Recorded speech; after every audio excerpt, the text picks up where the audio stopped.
الحمد لله حمدا كثيرا طيبا مباركا فيه كما يحب ربنا ويرضى.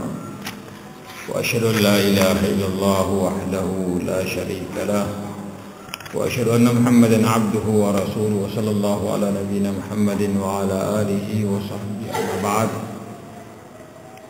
يقول ربنا جل في علاه: أعوذ بالله من الشيطان الرجيم. واعلموا أنما غنمتم من شيء فأن لله خمسه وللرسول ولذي القربى واليتامى والمساكين وابن السبيل إن كنتم آمنتم بالله وما أنزلنا على عبدنا يوم الفرقان يوم التقى الجمعان والله على كل شيء قدير. Jamaah subuh yang dimuliakan oleh Allah Subhanahu wa taala, di ayat yang ke-41 dari suratul Anfal, Allah Subhanahu wa taala menyampaikan kepada kita tentang pembagian harta rampasan perang, yang kita sangat tahu bahwa harta rampasan perang ini di umat-umat terdahulu tidaklah dihalalkan untuk mereka ambil. Nanti di umat Muhammad SAW harta rampasan perang ini boleh diambil, boleh dimanfaatkan.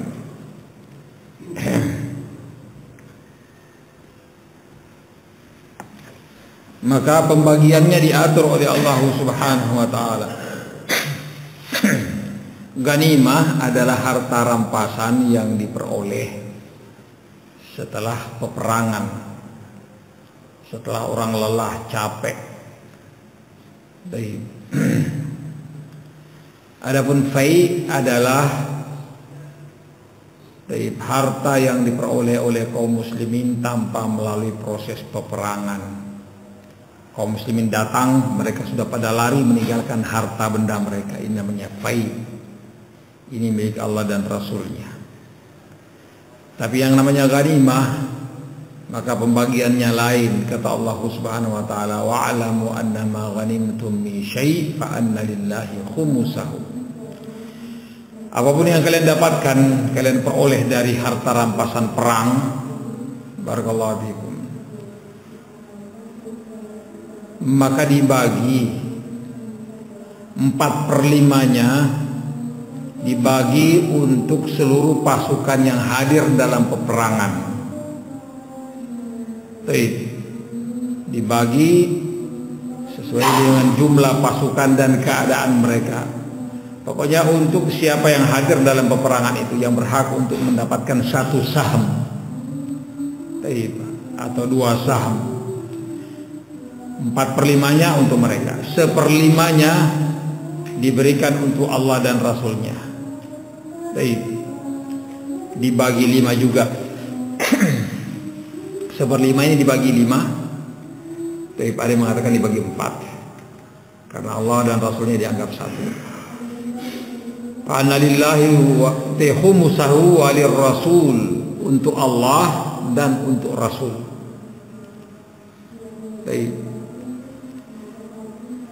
Yang 1/5 ini, dan untuk Allah dan Rasulnya beliau bagi untuk kemaslahatan kaum muslimin. Beliau bagi untuk kemaslahatan kaum muslimin. Ada yang mengatakan setelah meninggalnya Rasulullah SAW bahwa jatah untuk Rasulullah SAW tetap diambil dan dipakai untuk kemaslahatan kaum muslimin. Untuk peralatan tempur dan yang lainnya, untuk kemaslahatan secara umum. Ini untuk Allah dan Rasulnya. Walidil qurba, dan untuk kerabat dekat Rasulullah SAW, Banu Hashim dan Banu Abdul Muttalib. Karena Banu Hashim dan Banu Abdul Muttalib inilah yang membela Rasulullah SAW dalam kondisi muslim mereka atau bahkan masih musyrik. Barakallahu fikum. Bani Abdul Muttalib dengan Banu Hashim, inilah kerabat Rasulullah SAW. Ketika Rasulullah SAW dan kaum muslimin diboikot, diisolasi, Tidak boleh diadakan jual beli terhadap kaum muslimin. Bayangkan mau makan apa kaum muslimin, mau membeli tidak ada yang mau menjual untuk mereka. Mereka mau menjual tidak ada yang mau beli. Subhanallah. Dan bukan 1-2 hari, 2-3 bulan. Lama proses isolasi ini atau boikot ini. Yang mereka semuanya ini terdiri dari orang-orang Banu Hashim dan Banu Abdul Muttalib ketika Rasulullah SAW masih di Makkah. Muslimnya dan kafirnya. Muslimnya karena memang mereka beriman kepada Rasulullah SAW. Adapun yang masih kafir musyrik karena mereka membela Rasulullah SAW di atas kekerabatan, hamiyah terhadap Rasulullah SAW. Mereka walaupun masih kafir, masih musyrik, tetap membela Rasulullah SAW. Inilah Banu Hashim dan Banu Abdul Muttalib. Lah setelah mereka masuk Islam, mereka inilah yang mendapatkan ganimah atau seperlima dari seperlima ganimah. Baik. Kenapa mereka diberikan dari ini? Karena mereka tidak mendapatkan zakat. Mereka tidak diperbolehkan untuk menerima zakat, maka gantinya adalah dari ganimah. Baik. Maka untuk Allah dan Rasulnya, kemudian berikutnya untuk lidil qurba, kerabat Rasulullah sallallahu alaihi wasallam. Baik. Berikutnya adalah waliyatama. Waliyatama ini tetap diambil juga dari yang seperlima tadi, anak-anak yatim.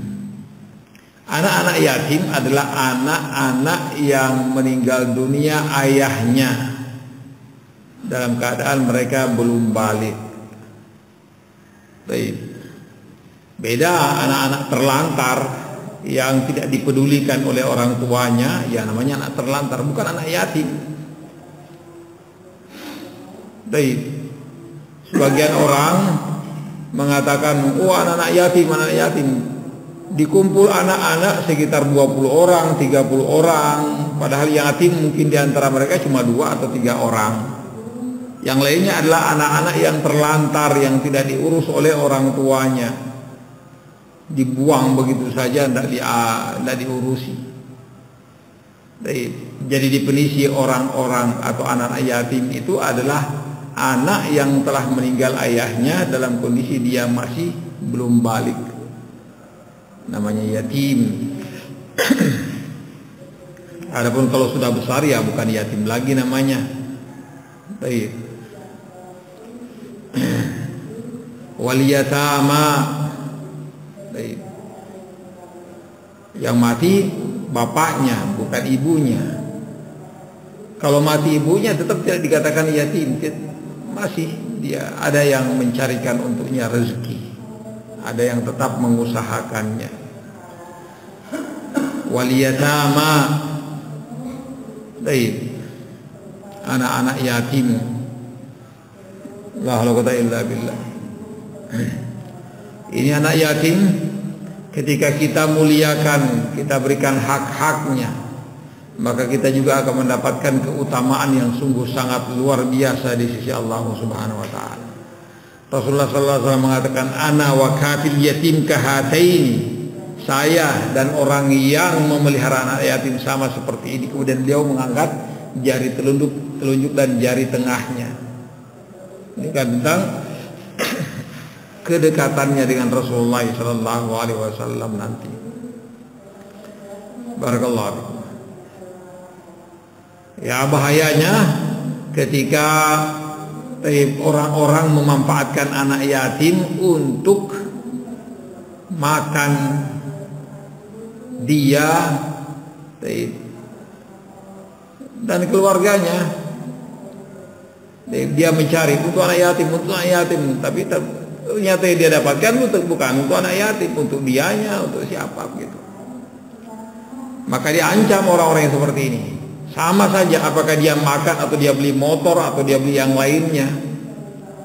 Allah Subhanahu wa taala mengatakan alladzina ya'kuluna amwalal yatama zulman innama ya'kuluna fi butunihim nara wa sayaslawna sa'ira. Sesungguhnya orang-orang yang memakan harta anak yatim secara zalim, sesungguhnya apa yang mereka makan itu tidak lain kecuali api neraka, dan mereka akan dimasukkan ke dalam neraka sa'ir. Bahaya sangat. Barakallahu fikum. Anak-anak yatim, la haula wa quwwata illa billah. Wal yatama, mereka juga mendapatkan dari ghanimah ini.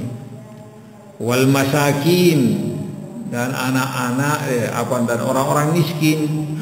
Orang-orang miskin di sini adalah orang-orang yang kekurangan, yang tidak memiliki harta untuk mencukupi kebutuhannya.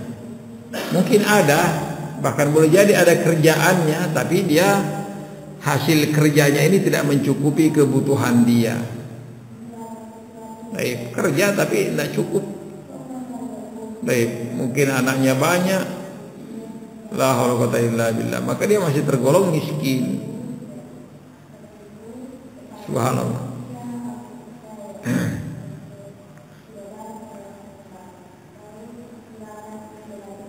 Bahkan orang-orang miskin ada mungkin kerjanya, ada usahanya. Seperti yang dikatakan oleh Allah Subhanahu wa taala, wa ammas safinatu fakanat limasakina ya'maluna fil bahr. Fa'aratu an aibaha wa kana wara'ahum malikun ya'khudhu kulla safinatin ghasba. Kisahnya Nabiullah Musa dan Khadir yang mengendarai atau menaiki perahu safinah. Ketika Nabiullah Musa berada di atasnya, demikian juga Khadir pun merusaknya. Membuat aib, membuat cacat, agar supaya tidak sempurna ini perahu.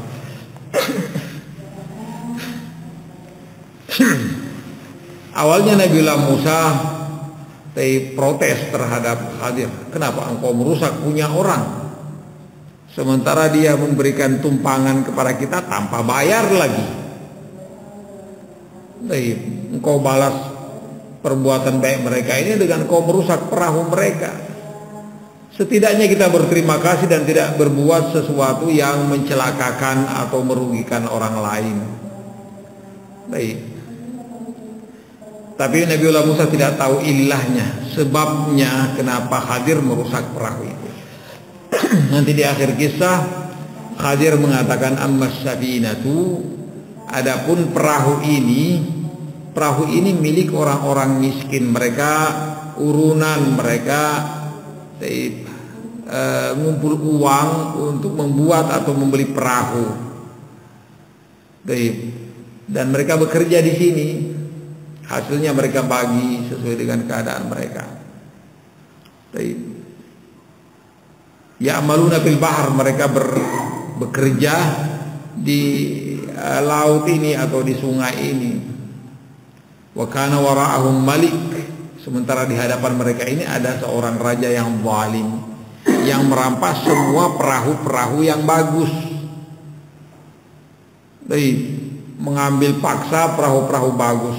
Sengaja aku rusak, nanti ketika mereka lewat di hadapan sang raja, mereka tidak mengambil perahu ini karena ada cacatnya, ada rusaknya. Kalau tidak dirusak, maka perahunya akan diambil paksa oleh penguasa tersebut. Baik, ini yang kau tidak ketahui, sehingga mungkin kau protes, kau marah ketika aku merusak perahu ini. Padahal perahu ini ada milik orang-orang miskin. Aku pengen menolong mereka dengan cara yang seperti ini. Kalau enggak, ya habis mereka, habis modal mereka. Karena itu mata pencaharian mereka, kasihan. Masya Allah. Wal masakin, orang-orang miskin yang tidak memiliki kecukupan untuk kebutuhan mereka.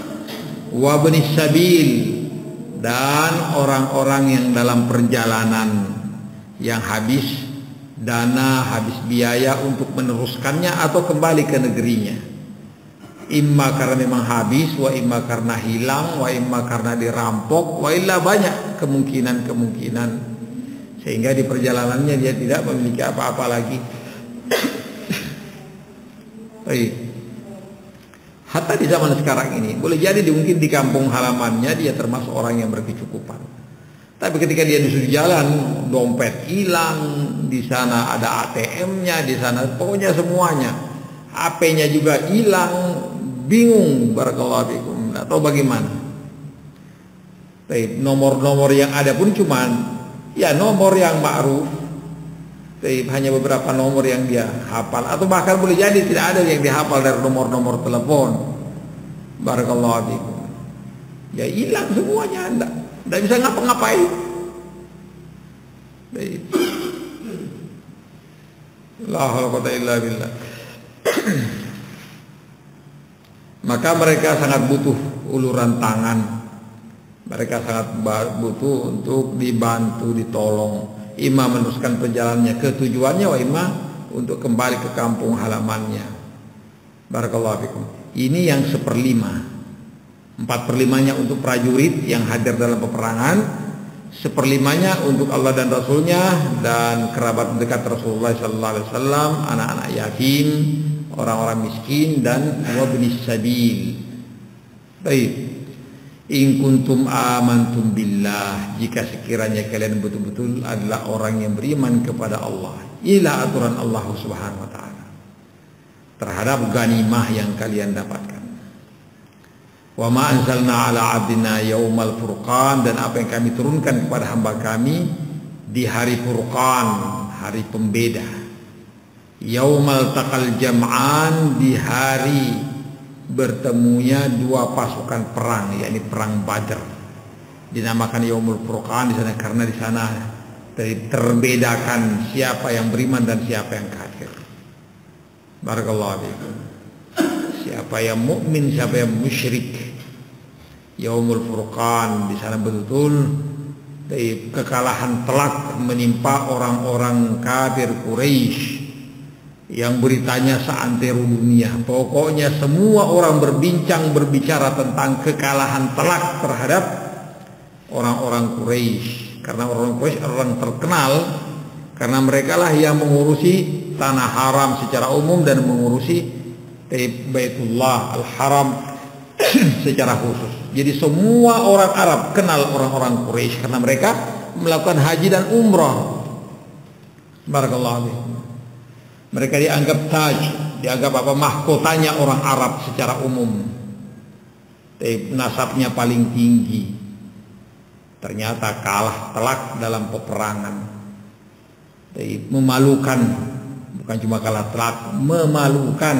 Karena jumlah mereka 1000 orang lebih melawan kaum muslimin yang hanya 300 orang. Sehingga pembicaraan ini di mana-mana orang membicarakannya. Barakallahu fikum. Nah, disinilah mulai diperhitungkan kaum muslimin, kaum mukminin, bahwa mereka bukan orang sembarangan. Baik, mereka adalah orang-orang hebat. Betapa tidak 1000 orang bisa dikalahkan hanya dengan 300 pasukan, kurang lebih. Ini wa ma anzalna ala abdina yaumal furqani yaumal taqal jam'an, di hari bertemunya dua pasukan perang, yaitu perang Badar. Wallahu ala kulli syai'in qadir, dan Allah Subhanahu wa taala atas segala sesuatu maha mampu. Baik. Tidak ada sesuatu yang melemahkan Allah Subhanahu wa taala.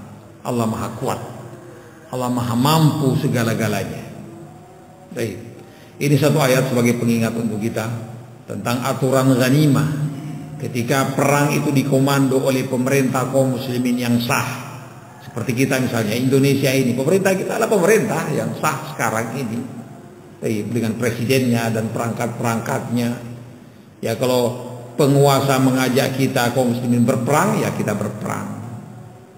Dan ghanimah yang didapatkan ya tentunya berperang di atas apa? Di atas agama ini, untuk membela agama Allah Subhanahu wa taala, untuk meninggikan kalimat la ilaha illallah. Barakallahu fikum. Bukan perang atas dasar masalah ekonomi, barakallahu fikum, atau yang lainnya, tapi atas dasar agama dan keyakinan. La haula wala illa billah. Dan tidak semua orang yang teriak komando perang kita ikut di bawah benderanya. Tidak. Ini adalah syariat, ini adalah ibadah yang sangat agung. Yang namanya jihad adalah ibadah yang sungguh sangat luar biasa. Maka harus sesuai dengan tuntunan Rasulullah SAW. Jangan setiap Allahu Akbar ada yang teriak Allahu Akbar untuk menyerang siapa gitu kita ikutlah. Tidak begitu modelnya. Barakallah. Ada aturan dan tata caranya. Sehingga kita tidak serampangan, tidak semua orang yang ngajak perang kita ikut perang lah. Barakallahu fikum. Harus sesuai dengan apa? Ketetapan dan ketentuan pemerintah yang sah. Ini barakallahu fikum. Mudah-mudahan Allah Subhanahu wa taala mengampuni kesalahan dan kekurangan kita. Kita tutup di kafaratul majlis. Subhanakallah wa bihamdika asyhadu an la ilaha illa anta astaghfiruka wa atubu ilaik.